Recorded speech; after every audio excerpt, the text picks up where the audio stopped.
It's time to talk LSU baseball with Mike Scarborough and Kendall Rogers of D1 Baseball. This is Batter Up. All right, last regular season edition of Batter Up. Mike Scarborough here with Kendall Rogers of D1 Baseball. LSU heads to South Carolina for a Thursday, Friday, Saturday series, SEC tournament next week. And LSU's number one in D1 baseball and all other polls earlier this week. And, of course, LSU took 2 out of 3 over the Hogs. And now they get a South Carolina team that I don't know what kind of fight they're going to get. Jay's playing with pitching lineups. But, Kendall, give us your thoughts of how things are going heading into this last weekend. Yeah, I think things are going really well for LSU. I mean, obviously, you had the little bump in the road at A&M, but I thought this team, showed a lot by the way it played, this past weekend against Arkansas. They were, again, we kind of talked about this in the Tennessee series, but they come back or they win the game late on Friday. I think it was the exact same time that Barrett Jones hit his home run in that Tennessee game earlier this year. And then you look at the way they played on, just Saturday, just totally taking it to Arkansas. I think they scored in the first 5 innings, put up a 6 spot in the 5th. That's just incredibly impressive against a team like that. And even Sunday, I mean, it's really hard to sweep Arkansas, but even Sunday, LSU had a chances to even win that game and sweep the series. So I was very encouraged by what I saw over the weekend. Jake Brown got in the action. Quite a bit over the weekend. I think it was the middle game. He was, 3 for 4 at a home run in that first inning. Derek Curiel had some hits. And so, yeah, I think LSU is a really good spot going into a series where I'm not so sure how much South Carolina is ultra motivated this weekend. Well, he's going to pitch Cade Anderson tomorrow and Ianson on Saturday. Is it Newt, whoever it's going to be, tonight, Thursday night. And then, of course, then that sets everything up for next week. But, being ranked number one is one thing. Is there any scenario where LSU were to get swept, were one and done in the SEC tournament, where they would not be a top 8 national seed? No, I mean, as long as LSU, even if LSU, frankly, if LSU even lost that series this weekend, let's say you won a game, 18-12, probably still in a pretty good spot. I mean, honestly, if you look at the metrics, the problem, and not a problem for LSU, the problem for teams that maybe if they don't want LSU to be a top 8, is there just are not a lot of contenders right now. I mean, your other contenders for a top 8 would be teams like Coastal Carolina or Oregon State. The problem with Coastal Carolina and Oregon State is Oregon State has a losing record against Q1 teams. Coastal Carolina, I actually think Coastal is really good, but the Sun Belt has not been good this year. I mean, the Cajuns are what, 3rd or 4th place in that league, and they've been pretty bad this year. So. That lead does not help them. So for a team to lose a top 8, somebody has to take it away. And right now, there's not a team that can take it away. All right. Texas A&M, are they totally cooked? I think they've got to win the SEC tournament. I think they've got to win that series this weekend and then win some games in Hoover. But I will say this. Just for you guys to get ready for the selection show or, selection day, J.R. Teagues, the South Louisiana native, the former coach and now AD at Southeastern, is the committee chairman. And we did have him on a roundtable. By the way, it's on our YouTube channel. It's really good. Jay was incredibly transparent, which typically selection committees lack. But we talked about A&M. We talked about Virginia, teams like that were preseason ranked, number 1, number 2. A&M in particular has some really high-end series wins, but they have some really, really crappy lows. And he kind of said, for me, I'll look at the eyeball test. I'll look at, Florida last year. He's like, did anybody watch Florida at the end of last year and go, oh, that's not one of the best 64 teams in college baseball? He goes, if you convince yourself of that, like, you're lying. So it makes what his words kind of make me feel like if A&M wins 2 this weekend, they're probably in because they passed the eyeball test. And at that point, they would have series wins over Georgia, Arkansas, Tennessee on the road. plus LSU. I mean, imagine a team with that resume not getting in. But I will say this: if they lose that series this weekend, I have no problem with them being left out. I think if you get swept by Missouri, I mean that's brutally bad. And if you lose that series this weekend, I think if for A&M, they're going to have to win the SEC tournament to get in. Any thoughts on LSU saving Anderson and Ianson for Friday and Saturday? No, I like it. I like keeping them on the regular schedule at this point. Jay Johnson probably feels like we're going to be okay pitching off against South Carolina. And what did he list a starter for today? No, not yet. I wonder who we'll see in that. I mean, I don't think they'll pitch Kaysen. So I don't know. They'll get Craig. Maybe they'll get really creative. I think it could maybe? be. I think it could be Newt. Yeah, I would like that. Somebody that's down the line of the relievers a little bit, just kind of see how it goes. Because here's the thing, too: if you're Jay, you have an ability. You're in a power position as a top 8. You have the ability to pitch off. And by the way, this gives you an awesome opportunity to see, hey, if we have to play a 4th game in a regional, maybe this is our guy. So this will be telling who he pitches tonight, because I think it'll give you an idea of who they might go to in a 4th game of a regional, which if you're a Tigers fan, you hope you don't get to that point, but that's reality sometimes. Well, based on what the scores have been in other SEC games in that park in Columbia, people were asking us on our show last night, what was the over-under on how many home runs LSU hits in these 3 games? You got a number off the top of your head? How many home runs they hit in the 3 games? I'm going to go with I'll go with 9 or 10. Holy cow. I was at 4, Buddy was at 7, you're at 9 or 10. Okay. I'll go with 9. How about that? 10 seems a little aggressive. I don't know. It depends on if they get up big on South Carolina or not, and South Carolina just starts throwing beach balls out there because they're ready for the weekend to be over. Just a heads up to Coach Mainieri, though. LSU is good. They're better this year, Coach. Well, he has been confused. I love Paul, by the way. Like Paul's my guy. But I mean, this whole quote thing about I didn't realize the SEC's better. Like, dude, you were sitting at the box last year next to Skip. How do you not know the SEC's better? Come on. Well, Kendall, I recruited Ethan Fry and Okay. Yeah, I don't know. I will say this: it'll be South Carolina. Just to kind of touch on the Gamecocks real quick, it does look like Ethan Petrie, at minimum, will not play in the opener. I bet we don't see him the whole weekend. I mean, a guy like that's banged up. They're going to have to win the SEC tournament to get into the tournament. I don't see why you would even play him.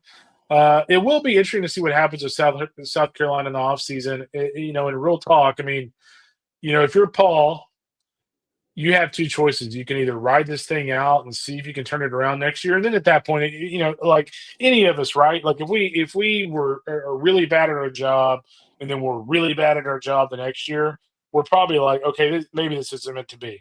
So that's one train of thought, is like going another year and see how things go. The other thing, if you're Paul, is if you don't really think this is going to turn around, do you go to Jeremiah Donati, your AD, and go, hey, maybe you just meet me in the middle of the road a little bit on this buyout, and we'll call things square. So I'll be fascinated to see what happens in South Carolina in the offseason. Yeah, I don't know where his mindset is. I mean, I know a lot of people locally will say, well, the missus didn't move out there with him. She still resides in Baton Rouge and goes back and forth. Tough. I mean, I don't know where he's at now. I don't know what how brutal local talk shows have been on him. I'm watching that video. Probably the same video you watched of him, 5 minutes down on the field with local media, and he had a guy over his right shoulder that obviously wrote something that he didn't agree with, or that's news to me about his future. But yeah, I mean, he went on radio a couple weeks. Again, after the Shaw stuff last summer, I don't believe anything. But I mean, he went on a local radio show saying like 0 shot that he was leaving after the season. So I mean, part of that is a negotiation tactic, I'm sure, if he wants to depart. He wins either way. They got to pay him. No, there's no question about it. And the other kind of lesson we're learning here is LSU is a pretty special place. If you look at what he inherited at South Carolina, think Paul's a pretty decent coach. But it goes to show that, like, in a place like that, it's very difficult to kind of get things rolling. Well, Whereas let me I ask feel you like that. in go ahead. I haven't even looked at the high school recruiting hall for South Carolina. I mean, do he and Rooney have a nice group coming in from the high school? I mean, obviously he's got to do a No. lot in the portal, but what does he have high school wise I think coming it's in? okay. I do know. So, here's a good like recruiting lesson in college baseball because college football is drastically different in this regard. But one thing about college baseball is you can really tell how they feel about their incoming class by how much they're recruiting JUCOs. And I have seen South Carolina pop up with some of these JUCO commitments, especially late in the fall, early in the spring. So they got to a point at some point at the end of the fall where they've gone, okay, dude, we don't have the personnel. Like, we need to go hit the JUCO ranks for some midterm guys or something. So that kind of gives you an idea of where they are in terms of talent. But I don't know. I don't know what's going to happen in the offseason. Yeah, people ask me, well, do you know if he's going to step down? I mean, I don't know yet. I've been given no indication that he will, but it can be easy for him, especially when he's dealing with the neck stuff and all that kind of all that kind of By the way, fun stuff. I don't know if this is even on your radar or if y'all pay attention to it. You might even have a whole section on your website dedicated to it, and I have no idea. But every week we have one of our guys that's giving us an update on the NAIA LSU Shreveport with this 53-0 baseball record this season. Are you familiar with this and what's going on and what that? And my first thought was, and I brought up last night, was that I've never seen anything like that in baseball. I mean, how do you do that? I don't care what level it is. And second of all, they've got to have some players on that team that somebody's wanting to recruit. And how does the NAIA kids work in the portal? Is it the same? Your clock starts. Yeah, Your you clock go in starts the regardless. Yeah, you go in the portal and your clock starts and teams can see you. I don't know exactly what their date is, but just to give you an idea how good LSU Shreveport is, they are hitting 364 as a team. That's outrageous. Yeah, Have I you can't. ever? I mean, you've been doing this for 25, 30 years. Have you ever seen a baseball at any level with a record like that? No. I mean the last two teams I could think of that were that good would be Oregon State. You remember the year that Luke Heimlich was kicked off the team? They were what, 56-5 or something. I mean, that's the last one I can think of in Division One baseball. By the way, they've got a kid, a lefty by the name of Isaac Rhodey, who has 130 strikeouts and 105 in the third innings with 11 walks. I mean, in all So seriousness, I have no idea what his stuff's like, but like if I'm Jay Johnson, like I'm taking that dude and just throwing his ass in the bullpen or something. I'm just. I mean, somebody's got to be looking at that, saying waking up and because it again, one of our guys that tunes in our show every week gives us an update, and it's just been amazing to me. You know what's They've got to funny have is some players that are going to cool. end up. They're going to end up on somebody's rosters next year. Yeah, you know what's really cool about Shreveport, though? You know the team they just beat this past weekend was coached by Dave Serrano, the former Tennessee head coach. Oh, okay. Yeah, Johnson University in Tennessee. They were coached by Dave Serrano. He's actually done an incredible job there. I want to say the Royals, I think they're the Johnson College Royals. I want to say they won like 7 games last year, and they just played Shreveport for a chance to move on. So, yeah. All right. Well, we're brought to you each and every week by attorney Kenneth P. Haines. Let's hear from Kenny real quick. Kenny Haines is a proud 1989 graduate of LSU Law School with a passion for justice. Kenny stands out as the only lawyer in the state, board certified in both appellate practice and family law. Drawing from 34 years of trial experience, Kenny has navigated the most complex aspects of real people's lives. If you need help in Northwest Louisiana with a family issue, legal issue, or a highly skilled trial attorney, call Kenny 318-222-2100. Kendall, so based on that interview with the Southeastern's AD about the selection and the fact that the SEC tournament is now single elimination, I mean, has the SEC really kind of hurt themselves with this new format? I mean, where does this even matter anymore? If there was any degree that it mattered before, where is it at now? Yeah, I really don't think it matters much now. I think the only teams it would matter for is like if you're, our Teagues, if you're thinking A&M is one of the best 64 teams in the country, that would be the kind of team that the conference tournament really helps if they win a few games. Because and then if you're J, it gives you validation that that you got your mind right on that team. So that would be all I really think that it matters to. I mean, maybe if you had a couple of French SEC hosts, maybe you look at that and go, okay, let's give the edge to the team that got a little further in the SEC tournament. I don't think it means a lot. By the way, I looked up that Isaac Rohde guy from Shreveport on Synergy. He has a 52% whiff rate on a 72-mile-an-hour changeup. To give you an idea, Anthony Johnson's changeup is 85, 87. So, and by the way, I look, we're all familiar with what LSU has done, and LSU baseball has recruited kids from LSU units periodically, but yeah, I'm wondering what that level is, and how many NAIA guys end up on D1 rosters on a regular basis. Can I give you another little morsel on LSU Shreveport? Because I know this is really important to you guys. Yeah. They're number 5 in the country in bass fishing. So there you go. Does LSU have a bass fishing team? It's a club sport. I know. Well, that's the way it is over here too. That's like Louisiana Monroe was the water ski national championships for a lot of years. I got a friend of mine here in spring that his son is on the A&M bass fishing team. So I mean, it's apparently a pretty serious deal. Dude, I've seen it. They've got the boats decked out like the Bassmasters Classic, and with the that's awesome, man. It's real. It's pretty cool. And LSU's got one. I'm pretty sure. Yeah, they got to have one. There's a few bodies of water to fish in around LSU. Yeah, but I think in East Texas with Sam Rayburn and a lot of stuff y'all have, it's probably just as equal. There you go. Yep. Let's see what else I need to ask you. We talked about it a couple of weeks ago. Are you sticking with 12 SEC teams getting in? Is that the number? No, 13 right now. Mississippi State would be in. Kentucky, after the sweeping OU, would be in.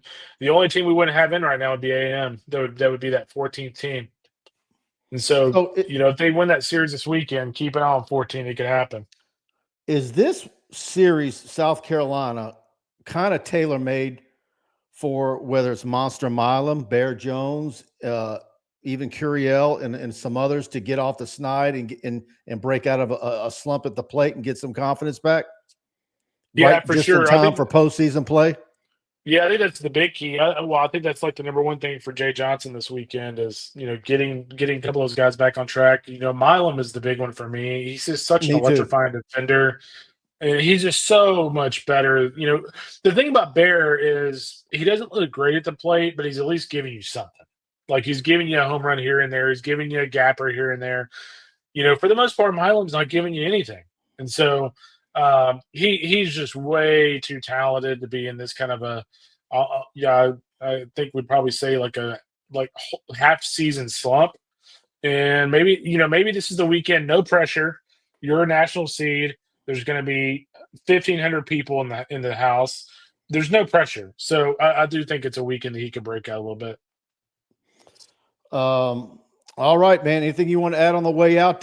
You going anywhere? Monitoring it all from here? I'm sure. Man, I imagine you stay home this weekend because you're going to be in Hoover all next week.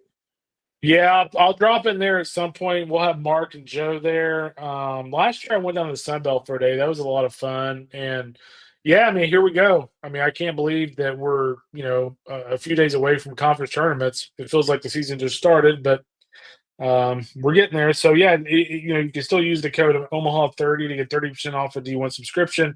I will either be for regionals at LSU or Austin. We will definitely have coverage of the Baton Rouge regional, but it'll depend on just kind of who's in which regional, which one. Okay.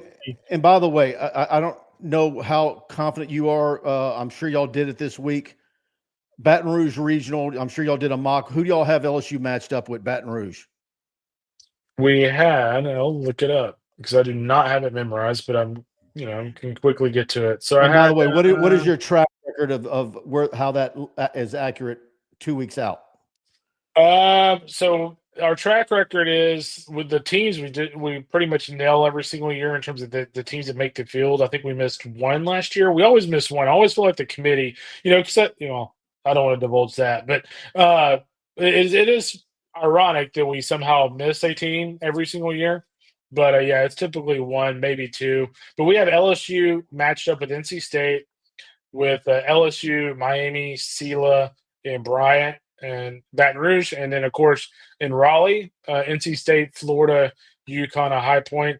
I got to be honest, I'd be pretty excited for LSU Florida Super Regional in the box. Okay. All right, We shall Kendall. see. All right, buddy. Y'all have an awesome weekend. You too, man. Talk next week. Thank you. Later. See ya. Bye.